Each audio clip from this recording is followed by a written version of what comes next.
Welcome to the Charleston CFO Council. This organization was co-founded in 2015 by Robert Bendetti and Mark Carmichael in order to provide a networking and educational forum for senior financial executives to share best practices, to discuss current financial issues, and to learn about current topics related to the performance of their job.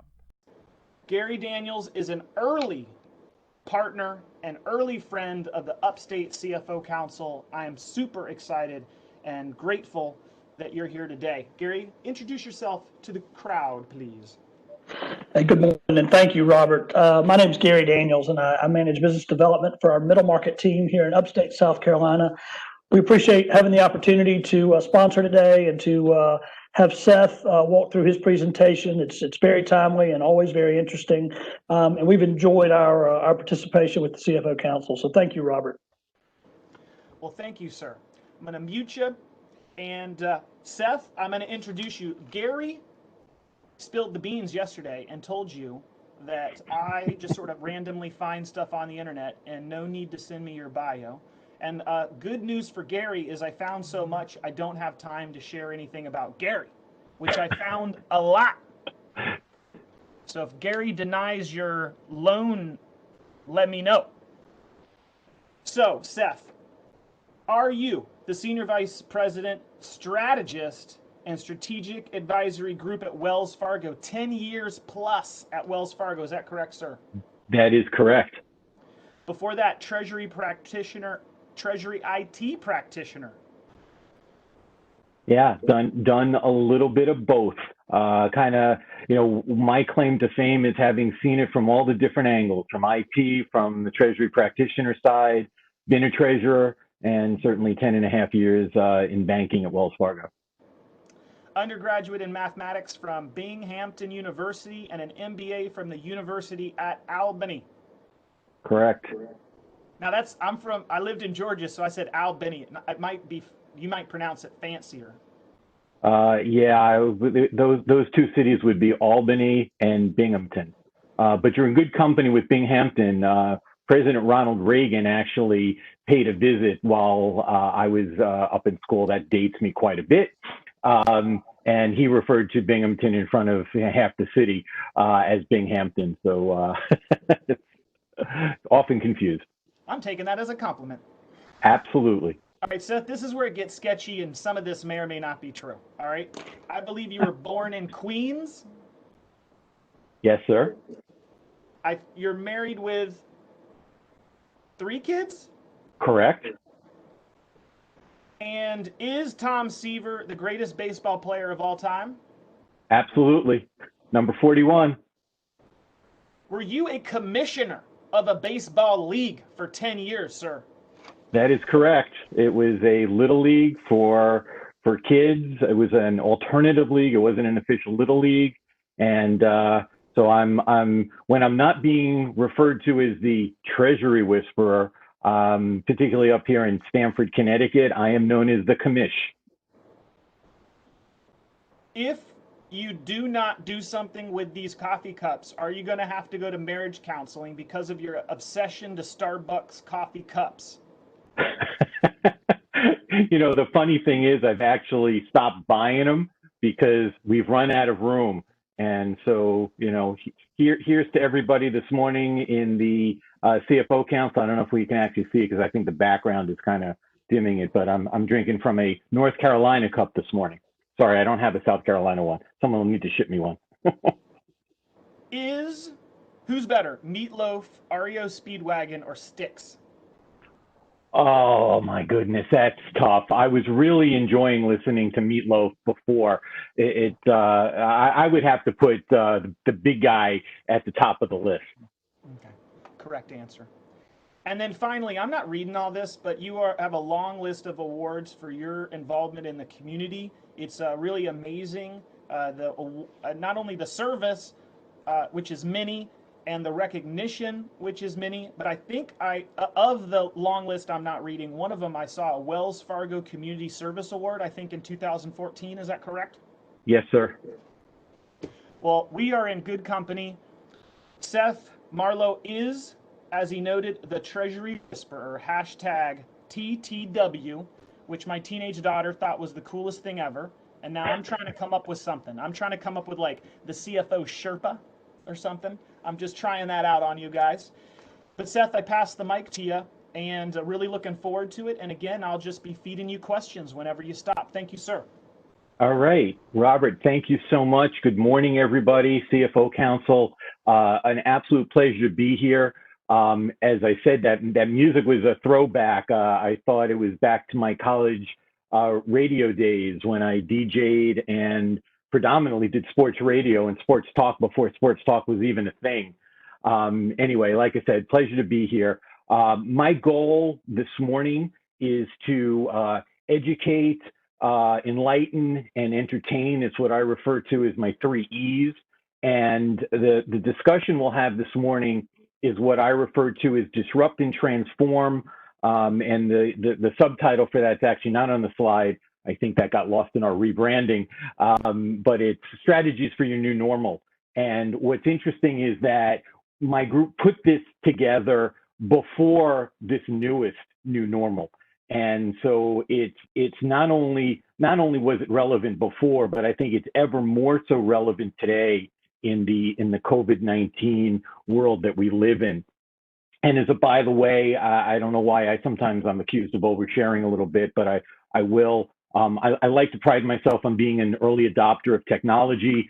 I was one of the first people with a Palm Pilot back in the day. Wasn't so early on the iPhone, but unfortunately, I was an early adopter of COVID-19. Was sick for 3 weeks back in March into early April. Thank God, survivor of that. That's a story for another day. A lot of people have asked me to actually write about that and post that on LinkedIn, so it's on my list. So we're here to talk about disrupt and transform.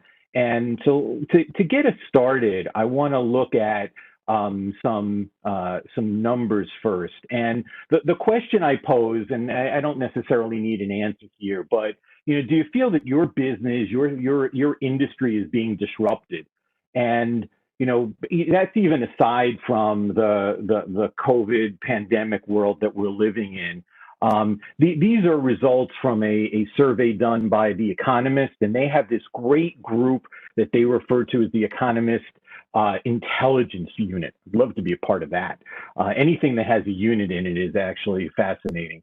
But if you take a look at this, over 76% of the people that responded to this felt that their business was in one way, shape, or form being disrupted.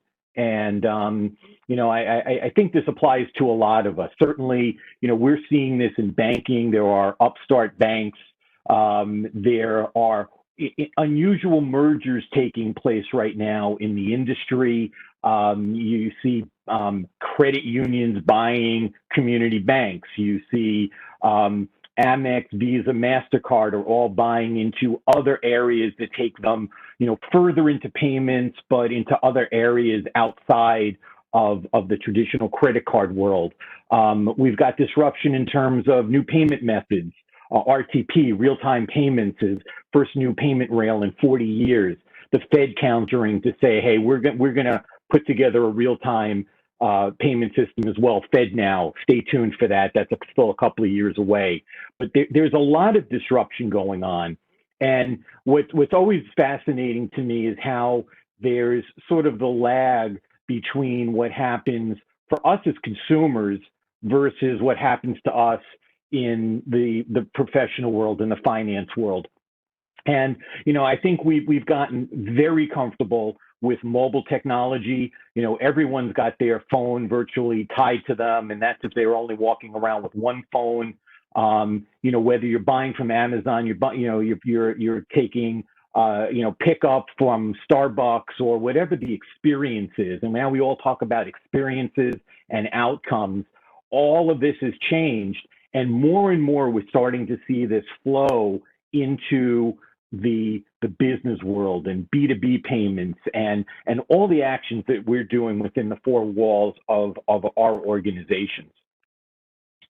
So here's the next set of questions as sort of the introduction to this whole session.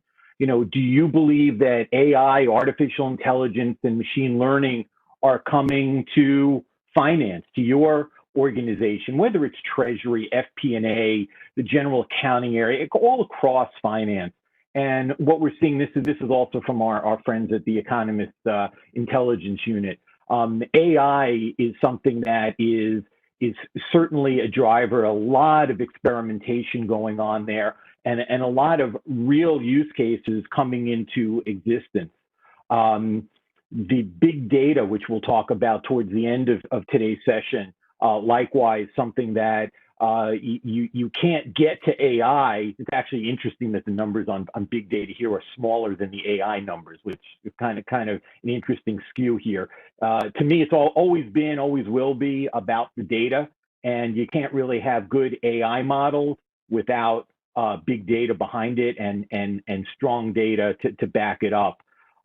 I'll pass over the instant payments and talk about RPA, because that's a key component of what we're going to talk about this morning. That's a far below the number I expect. And I've been talking about RPA to my bank colleagues and our customers for the better part of 2.5 years. And it went from a couple of heads maybe shaking in an audience back when we were in person to more recently, just pre-pandemic, most people being familiar with robotic process automation. So that number again, and that is from 2018. So kind of understandable that number is where it is. On the right-hand side of the equation, do you anticipate AI being used in your organization, and to what means? And you'll see some of the answers here. Predicting patterns in supply chain, and as far as bottlenecks go, working capital, payment flows. No surprises there, frankly, in a lot of the things that I've seen being built out that we see in really 3 major areas. I would say use of AI, deployment of RPA, and use of dashboards to really give senior executives a view of the metrics, the KPIs of their business. So move to the next slide. And this one, I really, really both like and am frightened by. So as you're running the business, it's kind of interesting. Most of the business leaders, I think CEOs in particular, tend to lean on their CFOs heavily and looking to them for, strategic decision-making, strategic projects. See this a lot in Treasury. I often talk about the synergy and the relationship between the CFO and treasurer, and that, in many organizations, there's a little bit of what I refer to as the BFF syndrome. Probably shouldn't call it a syndrome. I think it's actually a good thing, but it's similar to the CEO leaning on the CFO. I see many CFOs leaning on their treasurers who, as a result of having their hands on the pulse of the cash and the banking and the payments across the organization, they've got their hands into many different areas of the business. And so they're often the go-to people, and Treasury being go-to organization to get a lot of that strategic financial project work done. So here's where it gets a little frightening to me. So 66% of CFOs feel that data analytics is the way to get to a lot of the problem solving and the insights. But here's the thing, folks, 84% of you, 84% of CFOs don't trust the insights that their data teams are putting forth. And that, hence, is this huge paradox. Because if you've got all this data, but you're not trusting it, you've got a big problem. So the question is, how do we solve for that? And how do we approach some of that without having to spend initially multiple millions of dollars to deploy more systems, more technology, and what's the roadmap to get started, and how do you get started? So let's also look, this slide is one that I have fun with. It's kind of counter to my argument about CFOs and treasurers. Group of priorities 2019 of CFOs, and that comes from CFO.com 2 years ago, versus top priorities for Treasury 2019 from Treasury Strategies. And what's interesting is that where the two areas tend to meet is more around the process and The process from a CFO perspective being those two big processes: order to cash, procure to pay, inbound and outbound payments, cash flow, working capital, all that great stuff. And it translates onto the treasury side as some of the top priorities for treasury. What's not seen here are the real strategic pieces that treasury is often pulled into as well. So here's what I see happening, and frankly, what I lived through in my treasurer and treasury days is this ongoing tug of war between all this tactical stuff your teams have to do and the strategic things your teams have to do. And it truly is a paradox. So I know when I spent my days in GE in particular, it was fascinating because I had operational responsibilities for treasury platforms that we used internally across the globe, and we had a 24/7 follow the sun support model. And so there was a big operational focus with a mentality of failure not being an option. The problem was we were simultaneously, same people, trying to be the strategists to be able to bring the next greatest innovation in treasury and finance to our internal user base across all of the GE businesses. And the challenge there was you get knee deep in the strategy, and then inevitably Friday comes, 3 o'clock in the afternoon, and boom, there's a crisis, because crises only happen on Fridays at 3 o'clock in the afternoon. So I have a lot of this gray hair from some of those fire drills, and also having lived through what happens to a non-bank financial institution in the midst of the financial crisis back in 2008. I have plenty of worse stories from those days. So, when situations like that happen, a lot of the strategy goes out the window. It's similar to today, where so many of you have had to navigate your organizations through the pandemic. And, where does BCP or disaster recovery planning fall into these two buckets? Is it tactical? Is it strategic? And so, we're all in that world now, where we're working from home, trying to figure out how to get back to the office if that's possible. We went from a perspective of having to keep the lights on, figure out how to do it all from home, how to thwart any kind of cyber threats that might be out there, people issues, processes that may be more in people's heads than in standard operating procedures. So again, this balance between tactical and strategic. And once you've gotten settled in, hopefully your organization has been able to, maintain and continue the flawless execution of the tactical, while starting to be able to move forward again with all of the strategic activity. So one last slide I'm going to bring, and then we'll take a quick break for questions.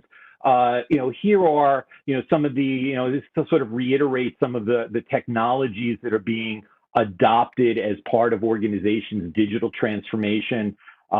I think probably the biggest surprise on here of anything, and this is from a study from the National Association of Corporate Treasurers, probably the biggest surprise on here is blockchain. I frankly was very surprised to see adoption at that level.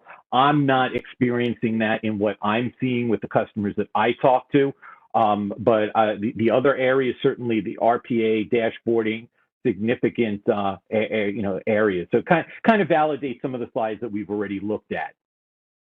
So let me take a second here. Robert, do we have any questions at this point? We do. We got a bunch. Okay. In no particular order, and I'm kind of going to, maybe some of these are slides you covered a few minutes ago. First question is, any known reasons from the survey, maybe comments, why CFOs don't trust the data? You had a slide a couple slides ago. Yeah, that's a great question. There's the question of where's the data coming from? And, there's a proliferance, we'll talk about big data. There's been the creation of what we refer to today as data lakes, sort of the next evolution up from data warehouses. And the question is, how did the data get in there? Has it been manipulated? What's the actual source of truth on the data? And many organizations, I mean, there's been so much other kind of transformation, I think, the M&A space, and I've seen this. I often refer back to a customer I worked with a number of years ago who had 38 operating divisions, and every one of them was on a different ERP, and yet they had shared services. But just imagine trying to put together something like a cash forecast, and having to navigate that across the span of dozen upon dozen of ERP systems and different versions of them. So the challenges with the data acquisition, the data analysis, and sometimes, seeing something on a dashboard where you kind of scratch your head and say, yeah, that may be coming out of your data warehouse, but my gut tells me that's not really right from the way I know how our business operates. So it's a lot of things around the quality of the data. And I think my data analytics friends and chief data officers would go back to an age-old statement, which is garbage in, garbage out. And that is as prevalent today as it's ever been. But now at least there's some great tools to be able to help clean the data, which needs to become an ongoing process. Sorry for the long-winded answer on that one. No, good, and echo that. Another question was, you noted early on in the presentation credit unions buying banks. Is that something that's becoming common, and do you see that continuing? Yeah, it's definitely a trend, and I started observing this in 2019, and at first it struck me as extraordinarily odd. And there was, I don't know the numbers, I'm thinking, maybe there was 30 some odd credit union acquisitions of banks in 2019. It seems to have slowed from what I've seen. There was a recent one that just occurred, and a lot of these, interestingly, happening in the state of Indiana. I'm not quite sure what the draw is there, but I think that's part of an ongoing trend of consolidation in the banking world. I think had we not seen the pandemic, I think there would have been some more M&A activity in general in banking, more bank and bank mergers of equals and so on taking place. But I think as we get past this, I think we'll see more of that. Not that we necessarily need more mega banks like the Big Four, inclusive of Wells, but there's a lot of middle of the road players. If you look at the top 100 bank holding companies, there's a lot of room for consolidation there, and that allows. I think the prime example I would use was probably the biggest merger prior to all of this a couple of years ago was the creation of Truist in the Southeast, and certainly that gives them the ability to have the funding to be able to continue to innovate for all of their customers and to cut costs. Seth, your thoughts on the Fed's policies during the pandemic? I'd consider them significant. There's certainly a lot of actions taken, but what are your thoughts on the Fed policies during the pandemic? That's a great one, and I could probably share my personal perspectives on that.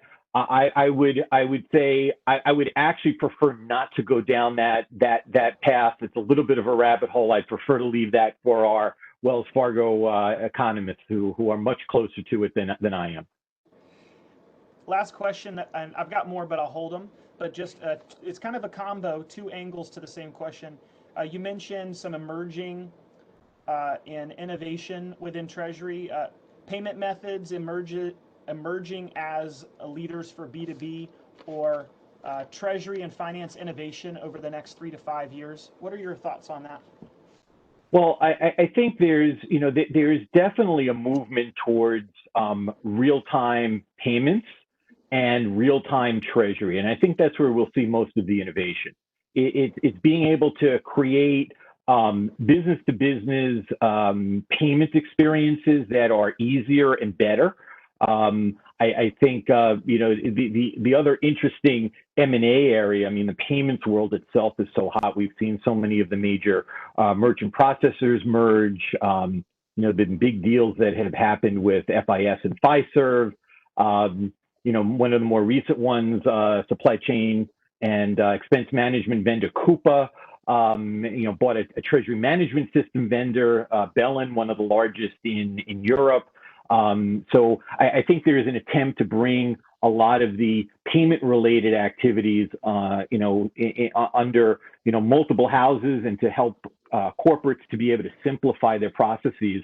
And I think with all of the digital, and of course with the slide that's up, it's kind of relevant to say this, the digital transformations that are going on in so many organizations, the movement of so many of your core systems to the cloud, and being able to open up the doors for connectivity, not only with your banks through things like APIs to connect to your cloud-based systems, but also, to any other third parties that can provide additional value-added services, so that your teams and treasury and finance teams are not spending their time mucking around with the grunt work, but rather the grunt work is being done for them, being assisted, whether it's RPA bots, and we'll talk about that momentarily, or AI, allowing people to be more focused on the bigger picture, the analysis, and having the analytics to actually help sharpen the decision making, as opposed to the hunter-gathering, as I like to refer to it, of all the data to figure it all out, and then try to figure it out in Excel. Great. I'll hold the rest of the questions to the next stop. All right. Great. Thank you for that, Robert. So, as I talk about this is really kind of the first major segment beyond the intro here of, there's this vicious cycle I've heard from so many CFOs, treasurers, and others. I don't have the time because I haven't automated, and I haven't automated because I don't have time. And it is a vicious cycle. We've all lived this in one way, shape, or form. So, what this whole session is really about is, what is the path forward? How do you do it? And I think the key is the word in the middle. It probably should be in big, bright letters. You almost need a big capital A, or you need an A on your chest, sort of like Superman, Automation Man. You need the automation to give you the lift in your organization to achieve some of the big goals that you have. And, if you don't have time, you have to find the time. And if you don't have the right people, you need to find the right people. We'll talk a little bit about who those people are and what the tools are to make this happen. So I kind of break this into two sections, phase one and phase two. We'll talk about RPA and APIs as that initial path forward, and then that will get us to big data, AI. We need to do some groundwork first in order to deal with this new normal that we're sitting in. So let me talk about RPA. If we were in a room together, I would ask everybody to raise their hand and tell me how many people were familiar with RPA, are using RPA in their organizations. Just let me backtrack for any not familiar. Robotic process automation, I would say it really has become probably one of the hottest technologies, and it's a simple concept, something that we have seen for years. Because for years, I mean, going back to the earliest stages of Excel, and again, I'll date myself. Who remembers Lotus 1, 2, 3? You could do macros. And so what I have often said, and many people have often been quoted, I don't know that anyone's been attributed to this quote, but they describe RPA as macros on steroids. And that is somewhat true, except it's a lot bigger and broader than what you can do in Excel. And so this whole new suite or genre of software with a whole new set of names in the business, companies you would not have heard of 3 years ago, but who have risen to prominence as a result of RPA.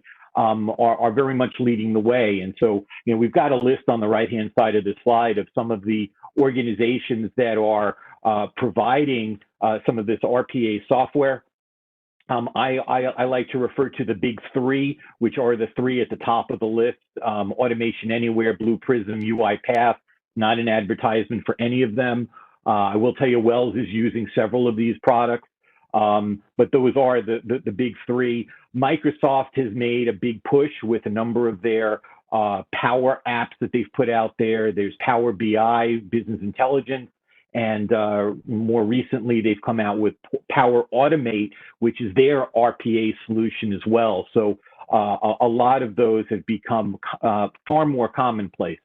So the question is, what do you do with this? And it runs the gamut. It runs the gamut from the little things, so that you may have staff people and you may have 3 or 4 people in your organization. They may be in receivables and they're doing a simple task, an alleged simple task of cash application. They're posting customer payments and applying it off against invoices.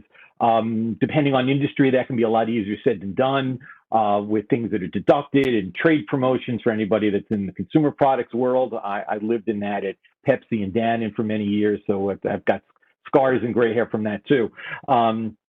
So, imagine, if you will, the typical person, whether they're an AR, they're an AP, they're often sitting at their desk with multiple screens. I mean, I'm sitting here right now, I have 4 screens in front of me. I have a personal laptop, my work laptop, 2 additional screens, and that's has been going on in offices. And so a lot of the RPA has really been what I'll describe, and give you another 3-letter acronym here, which is RDA, Robotic Desktop Automation. It's to make it so that analyst who's doing some work is got sort of a swivel chair. So if you can see me, I'm kind of swiveling as best as I can. I guess we get the effect here. With that, the idea is, if there's a task that requires going in and out of multiple systems, it could be your ERP, it could be your treasury management system, it could be a bank portal, it could be Excel. Wouldn't it be nice if there was a repeatable task that could be automated and made so that it takes seconds to do, and a person isn't having to navigate in and out of these different systems on a manual basis.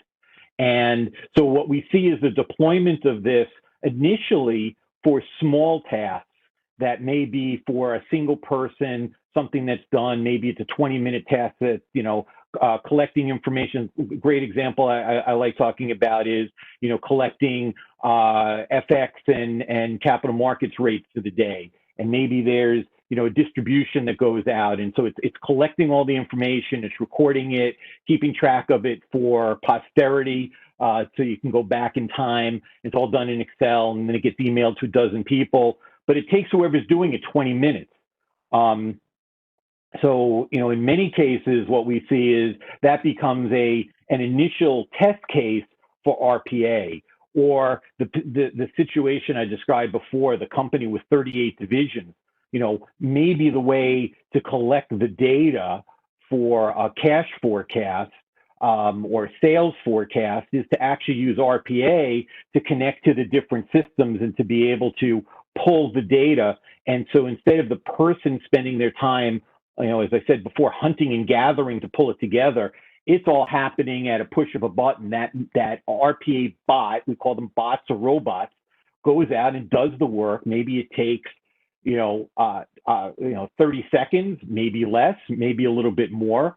But then the person who's gathering it gets to actually look at the data, do the analysis. It changes their time from 80% gathering, 20% analyzing to less than, probably less than 10% of gathering and 90% analysis, and getting a lot of value back. The big picture on all of this is that you can get to a point where you've got a task that's being done by many, many people in an organization. Imagine, and granted, this is generally outside the finance realm, but imagine a call center, and where you've got dozens of people that are doing regular tasks that they need to do throughout the day. So you've got dozens of people where you can automate some of the tasks that they do, and as part of that, you get this what we refer to as a force multiplier effect of all of the time saved that comes back as a direct result. Robert, I'm just going to ask because I'm at least on my screen, I look to be frozen to myself. Am I frozen to everybody as well? Yeah, your audio is perfect, but I think it's just your video. Okay. Let me know what just. you look like. You're good to go. All right. I was actually thinking maybe I'll just try to restart the video. Well, let's see what happens here.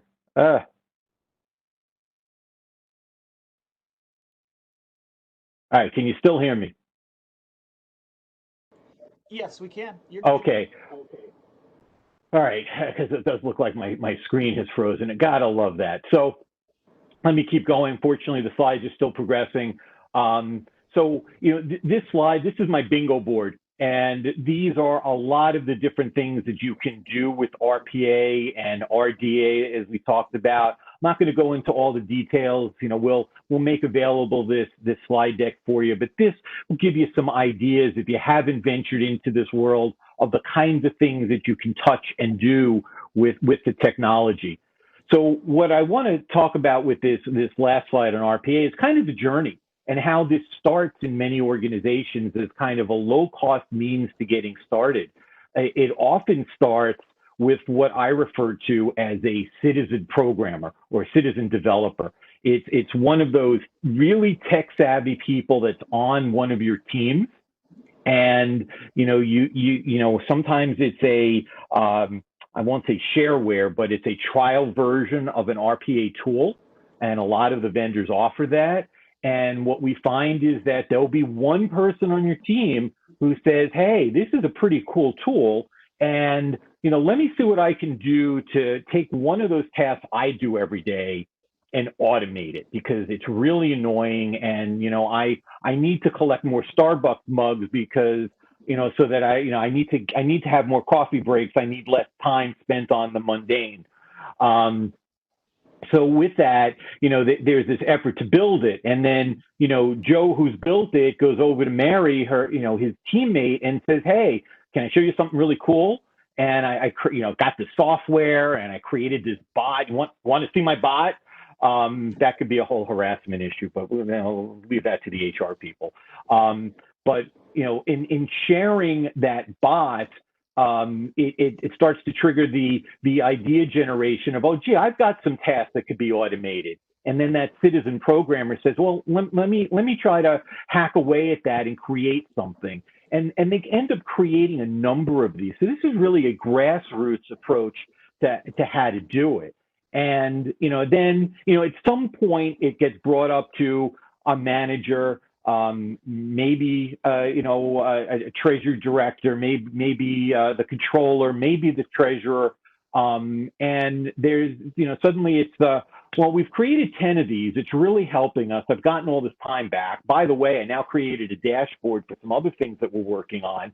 Hey, we're starting to do some strategic things, and then the question gets asked, well, let's measure and quantify the effort that you've put in, potential costs for actually bringing this in full scale, and what's the cost savings, or what are the things that you're starting to do? And it usually results in the creation of a business case, so that in fact you can make the case to both you as the CFO, perhaps to IT, that maybe you should actually buy one of these systems, license one of these systems, and start to bring it out to the enterprise. And oftentimes what I see, the two areas that typically do this, it's either coming out of the finance area or it's coming out of the IT area. I think the business case becomes that much easier if it's coming out of the finance area. It's very easy to be able to quantify it. And then as it's deployed, you get to that force multiplier effect that I talked about earlier. So there's a lot of iteration in doing this. And like I said, it's a grassroots approach to doing this.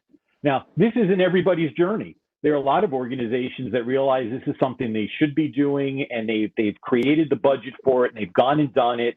and they've done it top down to be able to, actually create something we did at Wells. We created an RPA Center of Excellence and use that to deploy it down to other areas of the business and to bring it down to the lines of business and to work with the different teams on what they can and should be doing. So let me take a stop there before we start talking about APIs. Questions on RPA? Yeah.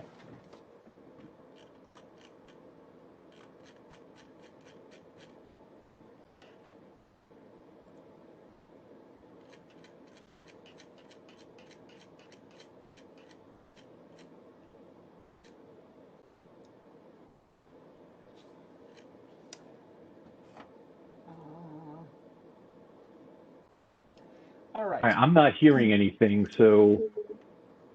Hey, Seth, can you hear me now? Yeah, I can. Sorry about that. That's embarrassing. That will be edited from the final version. I forgot to unmute myself. Okay, good. I'm just concerned it's me because I got a lot of stuff frozen on my screen at the moment. And I've been advancing your slide. I took over the presentation and I've been advancing the slide as you've been talking. So. Okay. Yeah, a couple questions. One, you mentioned it 3 or 4 slides ago about the surprisingly large number of people that say they're adopting blockchain. Any further thoughts on that? I got 2 comments with like blockchain question mark. Yeah, the use cases I'm seeing are really very few and far between. One of the areas in finance that I've heard interest in, and there's at least one vendor in the space that is assisting companies with a lot of their intercompany activity and all of the intercompany loans and documenting that and making sure to be able to do the journal entries and capturing what the borrowing and lending rates are between, let's say, corporate and different subsidiaries. Like I said, there's a vendor in the space called Adjoint that is focusing on that. I've heard that as a use case come up. I have yet to encounter someone that's actually using blockchain and one of those technologies to actually do it. The banks are all looking at it. Wells Fargo has certainly continued to look at it as a very interesting technology. We have actually deployed a solution very similar to intercompany to allow us to be able to move the money from branch to branch within Wells Fargo. And branch there is not brick and mortar branch, but rather US versus Canada versus Singapore, other locations. And so, right now we're using a deployment of blockchain to be able to move money, move assets from, the book of Wells Fargo US to Wells Fargo Canada, back and forth. That really has been I'd say the beta case for doing that, and it doesn't have necessarily a direct impact to our customers, and it's not something the customer will actually get to touch, but it brings certain efficiencies to our operations that we haven't had before.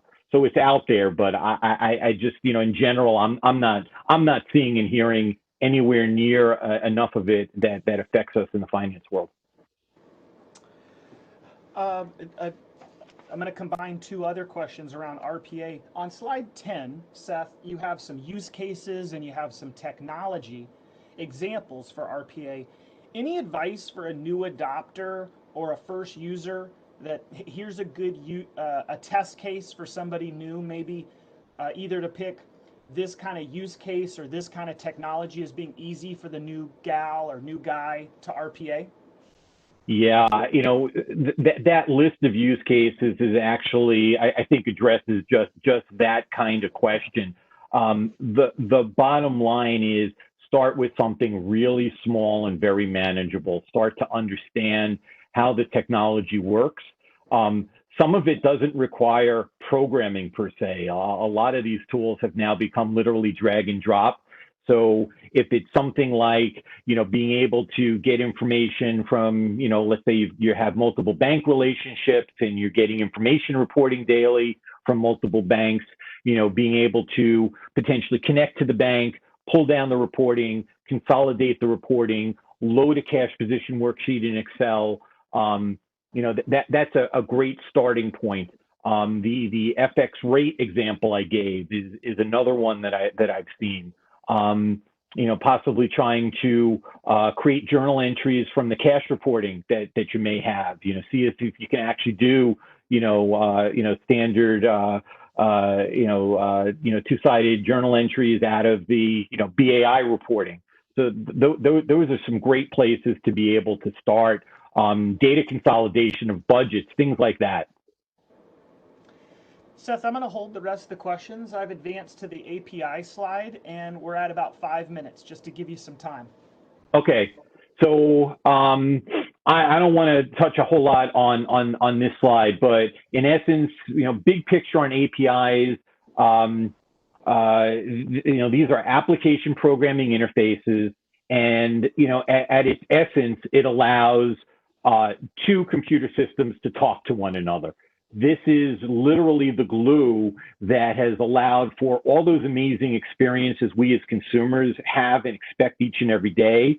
It's the Google map that shows up on your phone when you're looking for the location of a Starbucks, and you're in the Starbucks app. It's an API that calls out to Google and has knows your location. Through an API, identifies the locations that are literally in your area, and then it's an API call to Google to actually paint the map. So the whole idea is being able to have these little pieces of code that have a very specific purpose embedded in your system. So I think if you want to advance the slide, to the next one. I'm actually trying to catch up on my side. So there are any number of different scenarios that the banks can provide as an example. So whether it's initiating a payment, Wells has deployed about 35 to 40 some odd APIs at this point, and so you could initiate a wire transfer, you could initiate an ACH. At some point, we'll have an entire portfolio of APIs to allow you to initiate any kind of payment that you would either do through an online portal or through a file transmission. And particularly important with things like real-time payments, because you're not going to batch up a set of real-time payments and send a file to your bank. You ultimately, if there's a need for a real-time payment, you want to execute it in real time. So you're going to use an API for that. APIs also allow all of the ERP systems to be able to communicate. So there's this huge effort right now going on across the industry to find ways to embed the banks inside of the ERP. So whether it's NetSuite, Intact, SAP, Oracle, you name it, the goal is to be able to leverage these APIs. And this is something that the banks are doing with those vendors. But then there are also any number of organizations that have their own homegrown systems that they're using. So APIs become a way to be able to connect to the bank or to other third parties. So it becomes a really powerful tool to be able to bring that connectivity and to bring it in real time. Couple of other examples just to throw out there to get the juices flowing from an innovation perspective. Imagine your customer service people are looking. There's still people paying with checks, folks. We still have lock boxes, and you're receiving money that way.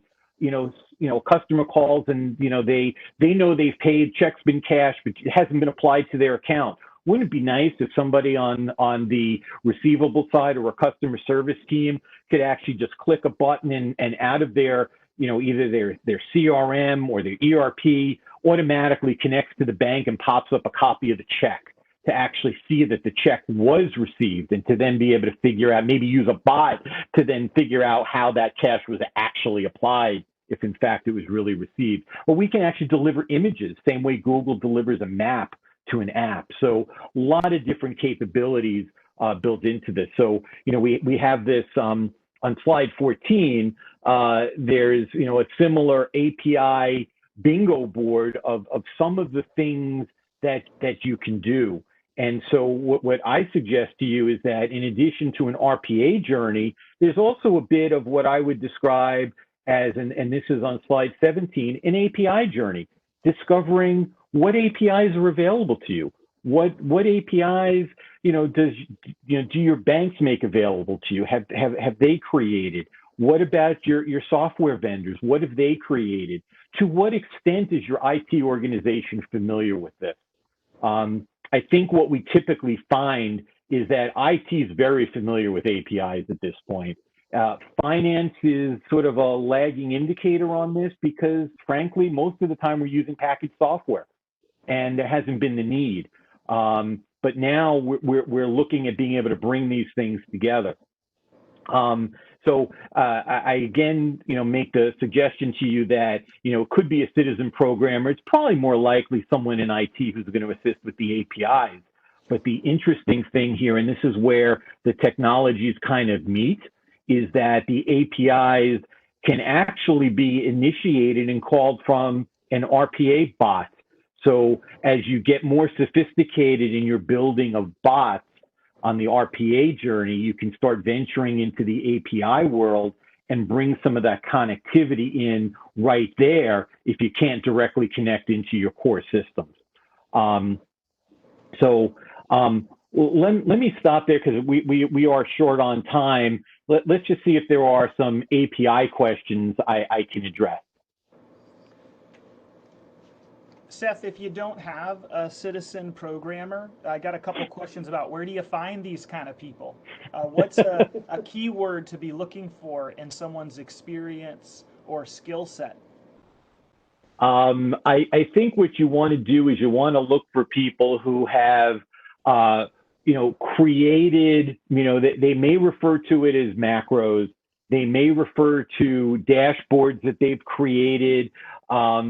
And the important part is that they've actually been the ones to build it, to create it. So I think you're looking for those kinds of words.